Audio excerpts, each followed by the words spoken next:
Okay, we're doing number 12 of the packet, which is this one right here. Yeah, perfect, okay.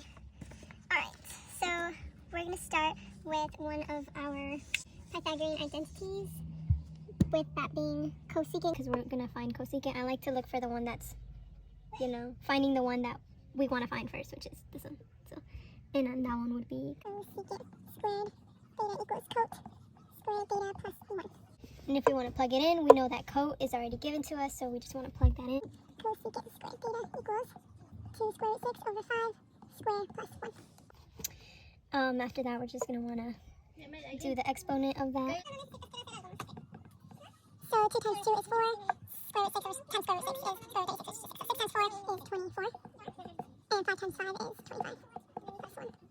And here I'm just going to do even more because we know that 24 over 25 plus 1 is just 25 over 25 equals 49 over 25. This equals this.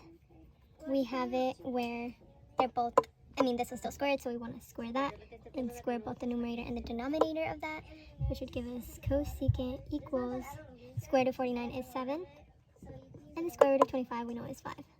So now we know that the cosecant, which we found, which we were looking for, cosecant of x is 7 over 5. Okay, so here I put in the last answer that we got, and here I'm going to put in this one that we're solving for in a different color. Okay, so now that we have this Pythagorean identity, we want to plug it in. We know that cosecant, which is the inverse of sine, so if you want to find sine equals 5 over 7. Okay, it makes enough sense, I hope, because if we're looking for cos and we have this as a fact, if we need to inverse it, we need to inverse it if we want to plug it into a Pythagorean identity, which makes sense.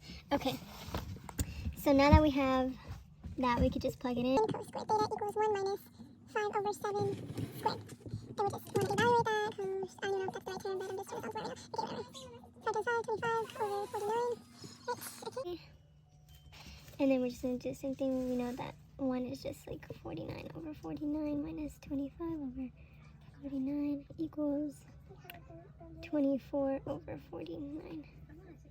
Okay, and this equals this, so, and this has a square, so we just want to square root that. Square root numerator and denominator.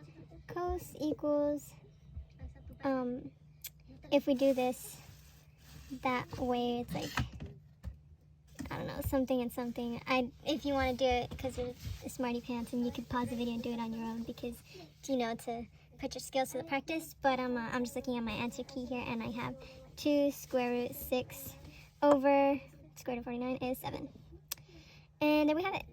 Cos of x equals, well, plus or minus. Well, I like to, put a little symbol up there to remind me that this would be less than 0.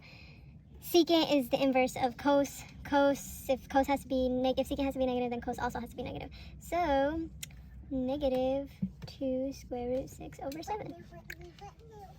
And there's your answer for both of them. You have both solved now. And now I'm going to draw the triangle for you to further confirm your work. So we want to draw your typical triangle, right? What is it called? I forgot. You know what I'm talking about. Okay, whatever. Anyways. So we want our theta anywhere placed randomly. We know that cos is adjacent over hypotenuse. So adjacent 2 square root 6 over hypotenuse. And our sine, which we had here, was 5 over 7. Sine is opposite over hypotenuse, so the opposite would be 5 over 7. And if we see that this is positive, obviously these two would have to be positive. If this one is negative, and it's this one over this one, these two, one of them has to be negative.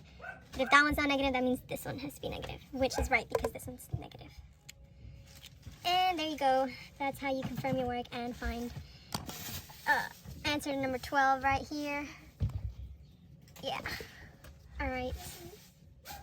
Now we're solving for question 13 on the math homework.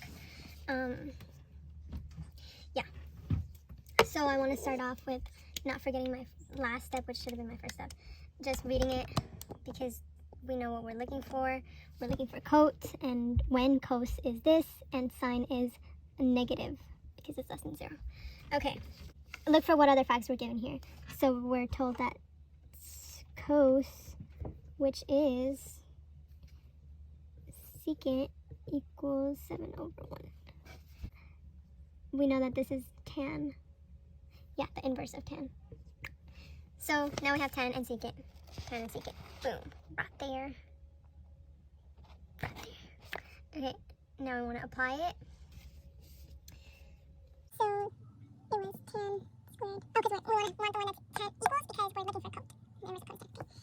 Coat equals secant squared theta minus 1. And now we just want to put in what we know. Tan squared theta equals 7/1 square minus 1. This is 49. 49 minus 1. 48. Square root. Square root. You could do your smarty pants stuff. Pause the video. Exercise your brain muscles.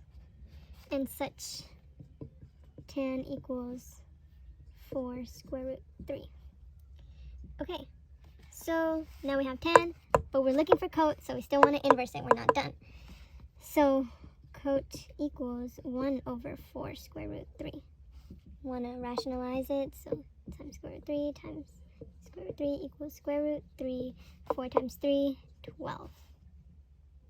Yes. Plus or minus. And if coat is the inverse of tan, which we know is sine over cos, and right here we just learned that sine is a negative, then we're gonna, this is a negative, which would make this a negative number, which would give us the negative one. So coat equals negative square root 3/12. And that's your answer for coat. So now if you want to check your work with the triangle, granted you're going to have to do a little bit more work because you're going to want to actually find sine because you're not given sine here. You're just told that sine is a negative, but it doesn't really tell you much else, so you're going to have to find it on your own. You could do that, pause the video. I know you can exercise your brain muscles, and yeah. So we pick theta to be right here. If we know that cos, or secant cos is 1/7, so adjacent over hypotenuse, 1/7. And then sine would go right here. And whatever sine is would be a negative number. And I'm going to give you like 3 seconds to pause the video and then you can do sine because I know you can find sine with the information that you have. And now that you're back, we've learned that sine is 4 square root 3. And it makes sense after you did the work. Yeah. Thank you for watching. I hope you were able to finish your homework.